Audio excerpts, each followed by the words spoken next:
Hey guys, Sundown here. This is going to be my chapter review to Nanatsu no Taizai, the 7 Deadly Sins, 316, Endura of Favor. I was about to say Endura of Flavor. That would have been a completely different scenario. Anyway, this was a better chapter than 315 by far. I think really solid chapter. Well, not really solid chapter. It was a decent chapter, but there were issues with it once again.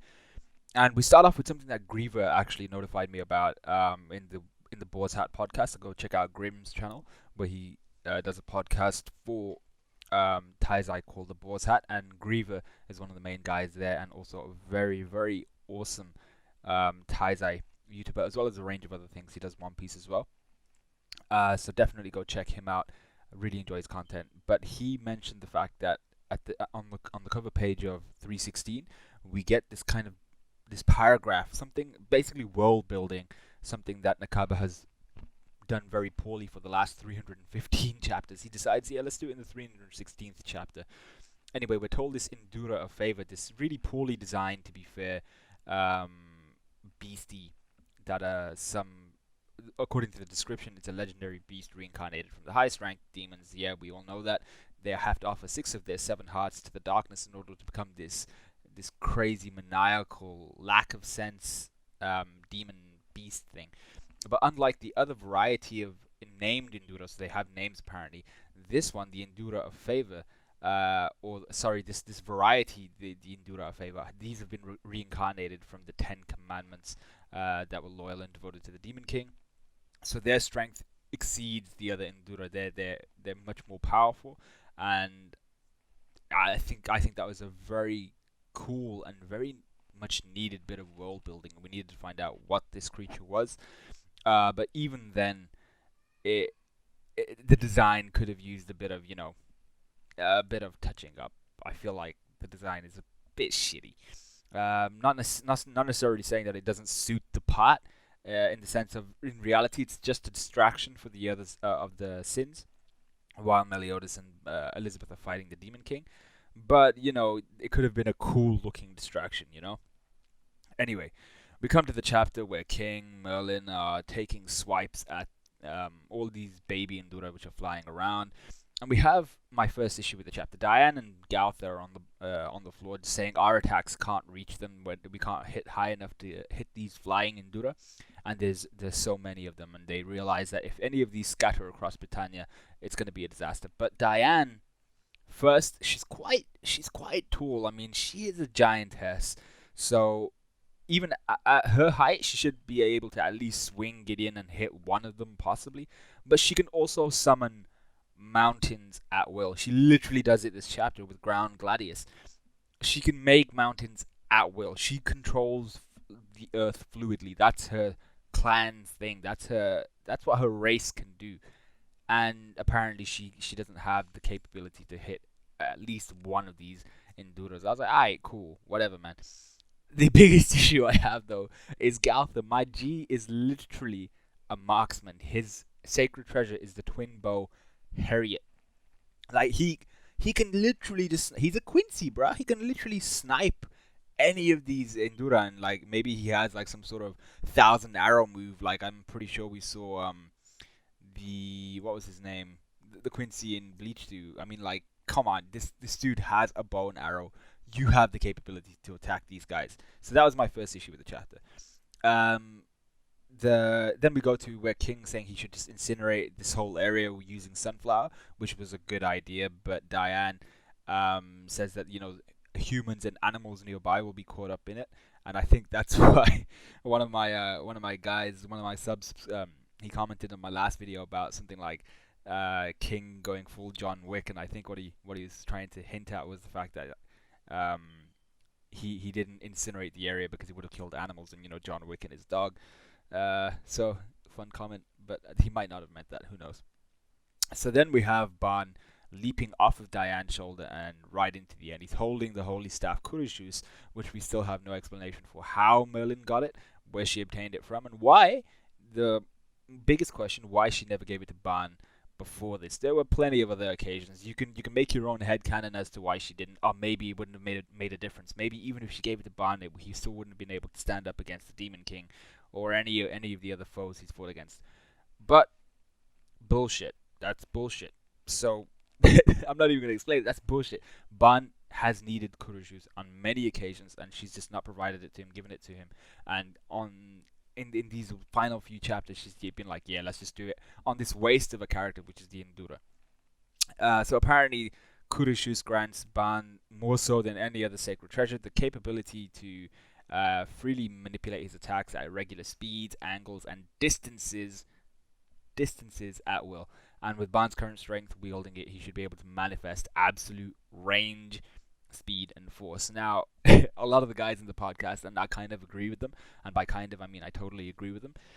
They made mention of the fact that these qualities of Courechouse happen to just conveniently fit with the situation that Ban's in. Oh, it can attack at any distance essentially, and Ban's like, I need to attack at any distance right now.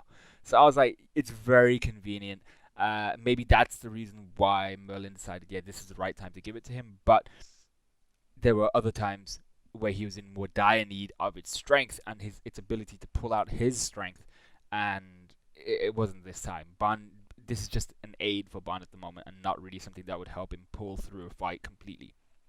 So apparently, the ability of Courechouse is super concentration, which is it pushes his physical mental capacities to their maximum, or something like that. So Ban unleashes this, and then proceeds to go full Bruce Lee and start wiping out all the Endura. But the issue I have here, and actually just a little bit of props to Nakaba here. You see the Endura, they're flying into this village, and you see you see around their bulbous heads, their kind of fluffiness is dispersing, and then they land. And I thought that was really cool. So they're essentially exactly like dandelions. Or the dandelion seeds, they float and stuff like that. But then once they land, they kind of shed this upper fluffy, floaty layer. So I thought that was a really cool addition, and I'm not sure if anybody else noticed, but that was super super detailed. And once again, it's something that I respect Nakaba for, like little bits and pieces like this. But it would have been better if he had actually, planned the story he was writing. So then this is the issue I have with this part. You see these Endura landing in this village, ages away, miles and miles away, and they get killed by Ban with his Courechouse. Then you see this mountain range where the Endura are well beyond and stuff like that, and they've been destroyed as well, absolutely decimated. You see all these other Endura, they've been decimated from many many miles out using from Ban's assault hunt. Now, I think what we're left to infer here somehow, because I initially thought, it's just the air pressure of Ban's attacks, and I thought super concentration when I first read through it was like this Kenbun Shoku no Haki, color of observation. It allowed him to detect the presence of all these Endura and know where they were. So like they kind of lit up in his head, and that's how he was attacking them. But that's not what super concentration is, as I've already explained. And it's not even air pressure attacks which are decimating all of the Endura. It seems to be that, and there's no explanation for this, by the way, as of yet, but it looks like Courechouse is able to extend like freaking almost to infinity levels, like Genichimaru from Bleach, another comparison Griever made. And so I'm not sure how I feel about this. I feel like, being able to extend at impossible lengths, just because Ban needed it essentially in this situation to extend to impossible lengths. Once again, it fits right into that convenience thing, and it seems to. I didn't really think it was all that, but it did look cool as shit, and I did like seeing Ban kicking some ass. I love seeing Ban kick some ass, so that was pretty cool. Ban lands, tells everyone that one of them got away. Merlin's like, oh, he's beyond human level now. I'm like, yeah, maybe he could have been a little bit more helpful in the entire story, because he had that phase where he was just doing nothing, and maybe you could have given him, a little bit of a booster. You could have given him his freaking sacred treasure then, and apparently you're holding freaking everyone's sacred treasures now. So I don't know. I don't like Merlin. I must say it straight. Anyway, the Endura then decides, yeah, you know what, I'll attack now. And Diane suddenly realizes, oh shit, wait, actually, I am capable of, doing something. So she attacks with Ground Gladius, ripping straight through the head of one of the Endura heads. We then see Gautha realize that he does actually have a bow and arrow. So he attacks one of the heads. You see King attack one of the heads. You see Merlin attack one of the heads, and they basically all just go into town. Even Ban attacking the crap out of this Endura. Then we see the one remaining Endura that Ban made mention of, and it went straight towards, I assume, Lioness. Is that where Gilthunder, Hauser, and Griomore are? I think that's where they are.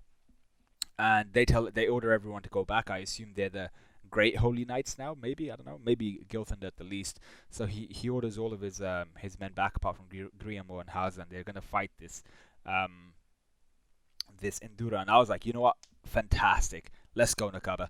Let's show that the three humans aren't useless. Let's have some character development. Let's have some progression in their strength throughout this story, because they've been useless since the first Hendrickson arc. They've done absolutely nothing. Show them doing something.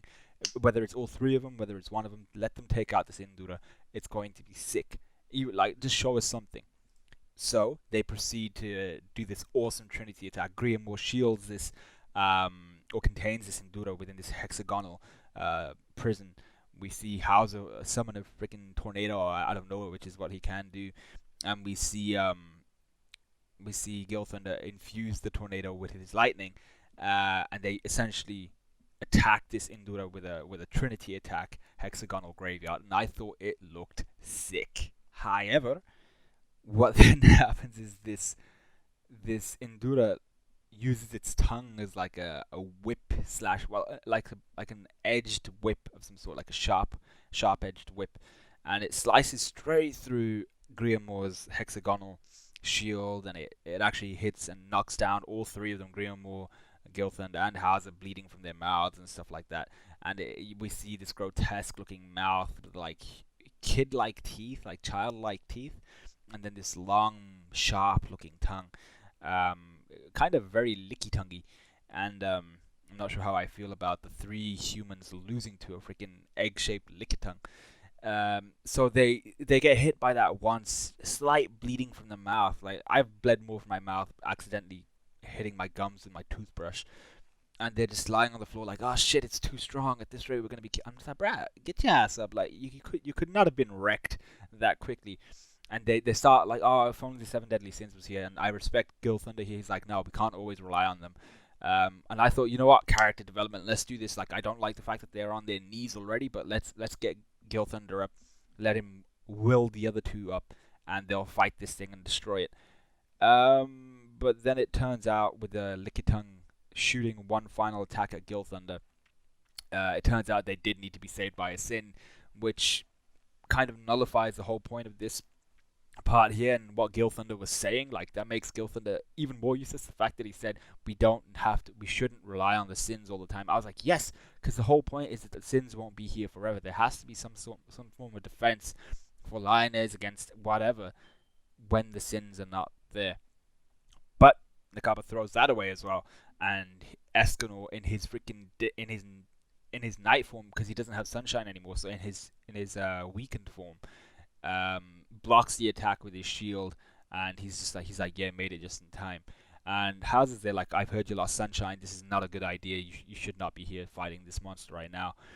And obviously, the one thing I'm proud of, good point here, and good choice of word, is the fact that out of everything, Escanor has remained consistent as that knightly character, the honorable, the truthful, the honest, the character that kind of stands at the pinnacle of this is what a knight is. You know, I am the knight that exuberates all. Is that even the word? I'm going to say it anyway. That exudes, sorry, all of the key characteristics and the essence of what it is to be knightly, brave, courageous, all that good stuff. So he's there like, even without my power, I can't just watch and simply hide, shaking in fear. So he coughs up blood from his mouth, his shield has been pierced, and his gut has been pierced by this attack. And he's like, you know what? It's alright, I don't have much time left anyway. So we know that Escanor seems to be on the verge of dying. And he's like, you guys still have a bright future ahead of you. I'm part of the old guard, and the duty of the old guard is to protect the young, to let the young inherit this kind of will of fire, to take the torch from the last generation and continue onwards. So he's like, seven deadly sins, Lion Sin Escanor is here reporting for battle. What I'm hoping is well, I don't have any fear to begin with that Escanor was gonna die. I feel like this is gonna be a situation where Escanor is gonna benefit in some crazy way. Like Miles gonna pop up and gift him Sunshine and say, "This is your ability now." He's gonna awaken his own inherent ability because he did have Sunshine, but there must have been something special about Escanor that allowed him to use it, even though it seems to have truly messed up his insides. But there has to be something here where Escanor is going to be the benefactor, where he's going to improve due to the situation, and he won't be on like death's door again. Um, and he does have like a little toothpick of a sword that he's fighting this Enduro with. So that's the end of the chapter. Like I said, a couple things I didn't like, but for the most part, it was okay. The next chapter is called Prideful Determination, so I'm hoping Escanor actually like gets his powers back, man. Like Escanor, he's one of those characters where I don't really mind him being hacks. That was his whole thing. Uh, but I really do hope he gets his abilities back, or he unlocks new abilities. So with that being said, let me know what you guys thought of this chapter. Let me know what you guys thought of this video and this review. Like, comment, subscribe, all of that good stuff, and I'll see you guys hopefully today or tomorrow with One Piece and or My Hero Academia. So I'll see you guys in a bit.